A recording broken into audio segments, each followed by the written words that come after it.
Nah, di situ capres nomor satu bilang bahwa anak tersebut itu pendukung capres nomor 2 katanya. Dan sekarang ayahnya itu pendukung dia. Padahal waktu itu Harun ini masih umur 15 tahun guys. Jadi belum punya hak pilih dan bukan demo, tapi dia cuma ikut nonton demo di Bawaslu. Dan menurut netizen, debat menyerang yang seperti itu nggak perlu karena berpotensi menimbulkan perpecahan dan polarisasi yang ujung-ujungnya rakyat di bawah yang ribut melihat sikap pemimpinnya yang suka konfrontatif.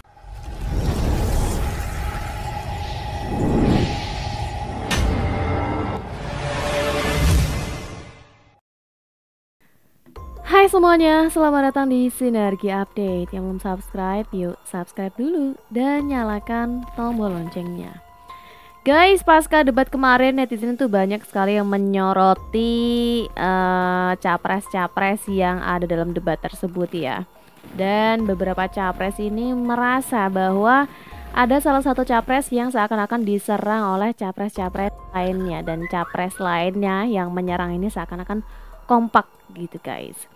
Jadi ada beberapa netizen nih komentarnya akan kita review, kita baca ya. Dan kita komentar ini. Langsung aja kita ke netizen yang pertama. Nah, netizen ini dia itu mengatakan itu tadi kenapa ada salah satu paslon yang merasa yang seakan-akan terus diserang gitu ya. Dan menurutnya apakah karena paslon tersebut memimpin survei? Jadi paslon nomor 2 yang dimaksud ya, apakah karena paslon ini memimpin survei sehingga jadi alasan paslon lainnya tuh menyerang paslon nomor 2 ini. Dalam debat capres kemarin itu netizen ini melihat bahwa menurutnya capres nomor 3 dan nomor 1 itu niat banget menyerang capres nomor 2, apalagi capres nomor 1 ini menurut neti namanya itu dibesarkan oleh capres nomor 2 sendiri dan bahkan dimodali untuk jadi gubernur DKI. Nah, menurut dia juga nih ya, mungkin biar dikira wah gitu guys. Dengan debat yang kasar dan menyerang seperti itu. Dan padahal menurut orang melihatnya itu malah justru ilfil guys. Apalagi bawa-bawa soal Harun Al-Rashid, anak yang tewas saat nonton demo di Bawaslu beberapa waktu lalu itu. Nah, di situ capres nomor 1 bilang bahwa anak tersebut itu pendukung capres nomor 2 katanya. Dan sekarang ayahnya itu pendukung dia. Padahal waktu itu Harun ini masih umur 15 tahun guys. Jadi belum punya hak pilih dan bukan demo, tapi dia cuma ikut nonton demo di Bawaslu. Dan menurut netizen, debat menyerang yang seperti itu nggak perlu karena berpotensi menimbulkan perpecahan dan polarisasi yang ujung-ujungnya rakyat di bawah yang ribut melihat sikap pemimpinnya yang suka konfrontatif, yang menurut netizen tadi itu seperti sedang menggebu-gebu mengejar kekuasaan guys. Nah, dan pertanyaan tadi itu diulang ya, apakah karena memang sedang memimpin survei si capres nomor 2 ini sehingga capres lainnya ini menyerang seperti itu guys. Dan neti ini takut melihat orang yang nyerang capres lain karena menurut dia baru calon aja udah seperti itu, apalagi kalau udah jadi. Nah, seperti itu guys pandangan dia terhadap debat capres kemarin yang seolah-olah emang capres nomor 2 ini diserang melulu gitu oleh capres yang lainnya. Sekarang kita pindah ke capres nomor 2 ya. Capres lagi netizen maksudnya guys. Netizen yang ini nih, bapak ini kali ini dia juga membahas soal Harun Al-Rashid gitu ya, karena waktu debat dibawa-bawa gitu. Dan waktu itu juga disebut pendukung, padahal juga masih baru anak SMP gitu si Harun ini. Dan dia juga menjelaskan posisi netizen ini saat kejadian itu dia ada di mana, jadi dia itu seakan tahu gimana kejadiannya gitu guys. Dan kenapa bawa-bawa keluarganya si Harun ini saat debat gitu.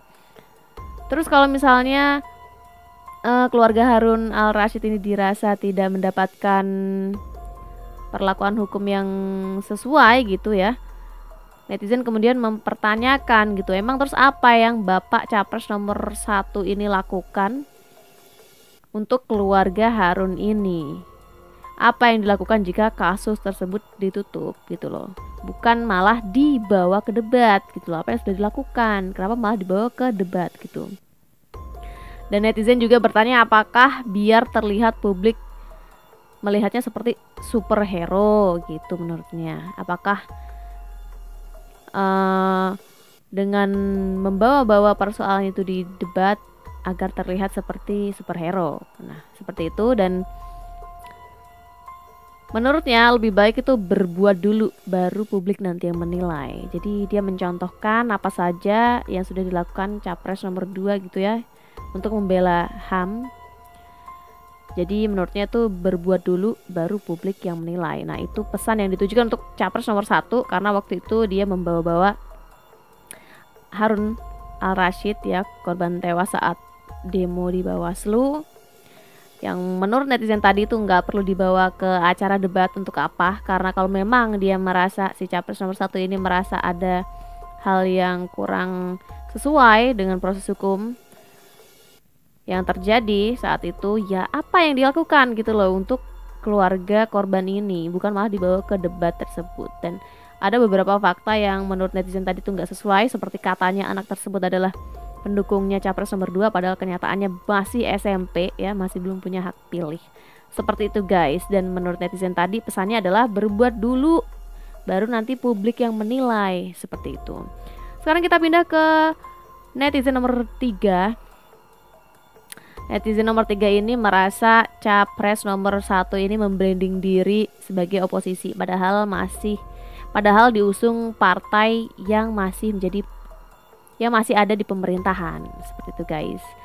Lagian menurut netizen ini juga Capres nomor 1 itu nggak punya partai. Jadi kalau misalnya memposisikan diri sebagai oposisi ini kok nggak pas gitu guys menurutnya. Dan ketika dia seolah memposisikan diri sebagai oposisi, emangnya apa nggak nyadar bahwa menteri dari partai yang mengusung dirinya itu masih ada di kabinet pemerintahan gitu. Kalau misalnya mau jadi oposisi, netizen tadi menyarankan untuk menterinya keluar dulu lah dari pemerintahan, seperti itu guys. Dan netizen tadi juga menambahkan bahwa ngarep suara dari oposisi tapi menterinya masih ada di pemerintahan, masih jadi bagian dari pemerintahan, cuma jadi dagangan doang katanya. Wah seperti itu. Jadi dia melihatnya oposisi ini dibawa ke debat cuma jadi dagangan aja gitu. Karena faktanya kalau kita lihat Capres yang ngomongin atau memposisikan dirinya sebagai oposisi ini, faktanya partai yang ngusung dia itu masih ada di pemerintahan guys, masih jadi orang-orangnya presiden. Jadi nggak pas aja lah kalau misalnya memposisikan dirinya sebagai oposisi, menurut netizen tadi begitu. Nah sekarang kita lanjut ke netizen yang nomor 4 ya. Dia ini merasa lucu ya ketika melihat Capres nomor 1 dan 3 rasanya ingin menjatuhkan nomor 2 dengan cara yang sama gitu ya, dengan tema yang sama-sama pelanggaran HAM. Yang ini tuh udah sering banget dibahas dan memang tidak terbukti hingga saat ini guys. Jadi menurut netizen tadi senjata itu tuh nggak berguna. Dan dia juga menambahkan makanya jangan jadi petugas partai, atau jangan cuma pintar tata kata tapi kerjaan nol. Seperti itu komentar dari netizen tadi. Jadi banyak ya yang berpandangan bahwa Capres nomor 2 ini emang diserang oleh Capres lainnya guys. Dan isu yang dibawa-bawa juga berkaitan dengan HAM gitu. Dan memang ya kalau kita lihat sampai saat ini Capres nomor 2 ini sudah pernah bicara soal itu, dan faktanya emang nggak terbukti sampai saat ini guys.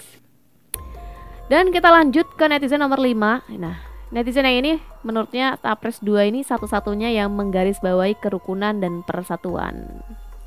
Jadi menurut dia terdengar saat closing statement ya, Capres nomor 2 ini terkesan optimis dengan mengatakan Indonesia bisa atau dapat melompat maju jika bersatu dan rukun.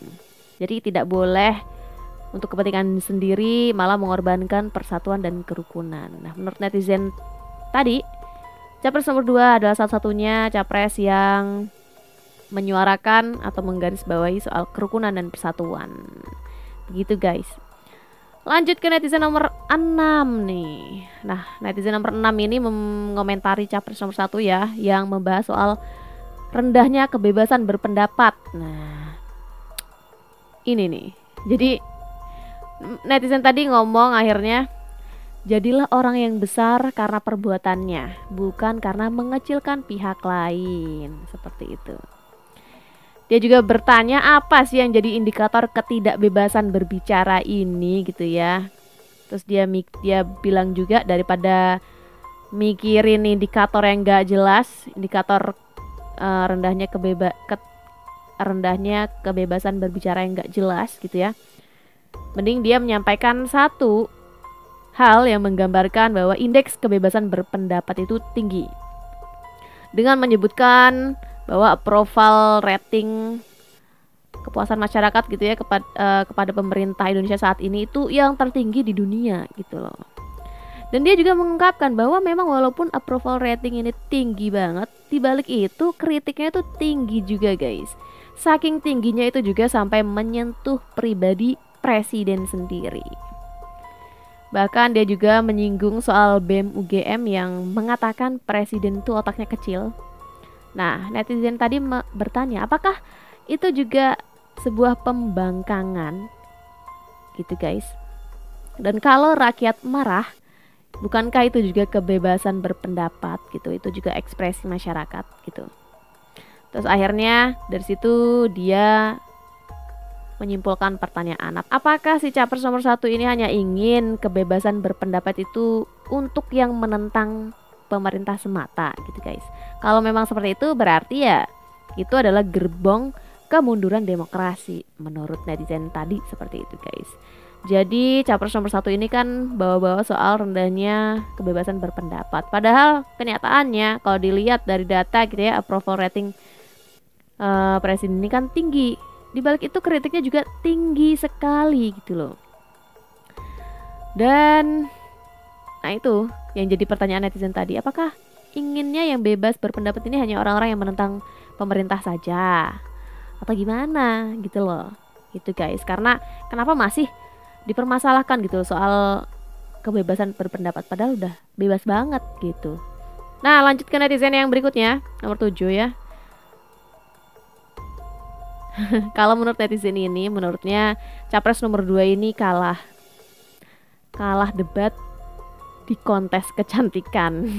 Jadi menurutnya yang juara 1 itu capres nomor 1 dan juara 2-nya capres nomor 3. Kalau dilihat di debat kemarin itu guys. Kita lanjut ke netizen yang ke-8. Kalau netizen yang ke-8 ini dia sempat khawatir kepada capres nomor 2 ya. Karena mengingat usia dari capres nomor 2 ini yang sudah tidak muda lagi. Tapi pada akhirnya dia mengatakan capres nomor 2 ini bagus menurut dia, karena nyatanya masih bugar dan konsentrasinya juga masih bagus selama debat berlangsung, dan ya semuanya berjalan lancar gitu. Dan menurut netizen ini capres nomor 2 ini bagus gitu guys. Kita lanjut ke netizen nomor 9. Nah ini malah justru dia mempertanyakan ya kepada capres nomor 1 dan nomor 3 gitu ya.